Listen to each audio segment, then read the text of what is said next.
Marami po akong nabago at na-apply. Napakita po sa mga housemate ko, kuya. Ang rank 1 ko po, kuya, ay ang sarili ko po, kuya. Para po sa rank 1 kuya, ilalagay ko po yung sarili ko. Alam ko po yung effort na naibubuso ko dito. Pa-weekly task man po. Rank 1 po is ako, kasi kuya, alam ko naman po sa sarili ko na madami na po akong napatunayan. And also po kuya, madami na din po ako na-improve. Lalo po sa aking ugali. Rank 1, kuya. I would put myself. I'm one of the few people that somehow represent this generation. I was willing to learn more dito sa bahay niyo po, kuya. Siyempre, sa rank 1 po, yung sarili ko po, kuya. Ito naman pagsubok dito, naharapin ko sa bahay niyo, kuya. Patuloy po akong lumaban, kuya. Naipakita ko din po yung totoong pagkatao dito sa bahay niyo. Ang rank 1 ko, kuya, is si Kai po, kuya.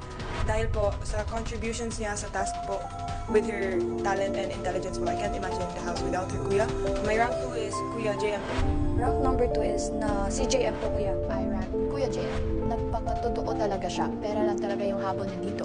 Kahit ganun yung objective niya po, na igawa niya pa rin maging friendly to everybody. Sa rank 2 ko po, si Kuya JM po. Ang rank 2 ko po, kuya, ay si Kai po, kuya. Para po sa rank 2, inilalagay ko po si Kai. Rank 3 po, kuya, is myself po. Great. Sa mga task po and sa household chores, hindi po nawawala yung ambag po, kuya. And I make sure to give time po for each and every person po. Rank number 3, I put up Rain, kuya. Rain has so much to show and so much to say. Everybody adores her for that. Rank number 3 po kuya is si Kai po kuya. Bukod din po sa siya po ang nagpanalo ng aming task.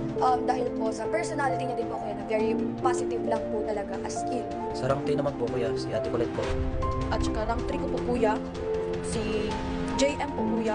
Para po sa rank 3 kuya, inilalagay ko po si Colette. Simula po first week, labis ko na po yung pinapatunayan ni Colette. Kahit ho ilang beses na po siyang na-nominate, hindi pa rin po siya sumusuko sa paglaban ho sa pangarap niya. Sa rank 4 naman po, kuya, si Kai po.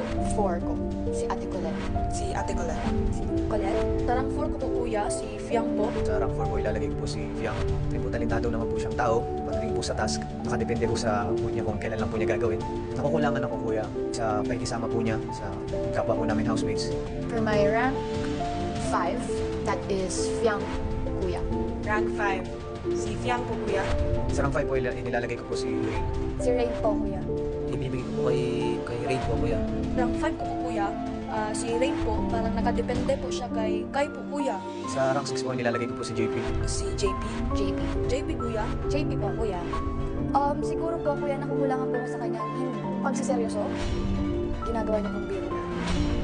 Si Fiang, kuya. Ako naman po siya sa pakikisama sa amin, ganyan. Ito lang po ang napapansin ko kay Fiang talaga, kuya. Hindi po talaga siya fair. Hindi siya fair, kuya. Gahamon po, kuya. Iba matatag. Gahamon po siya sa pagkain, kuya. Hindi niya na kami nag-iisip, kuya. Pananalita niya po. Parang, minsan kung tatanong ka ng maayos sa kanya, yung sagot niya, hindi maayos. Parang pamalang po.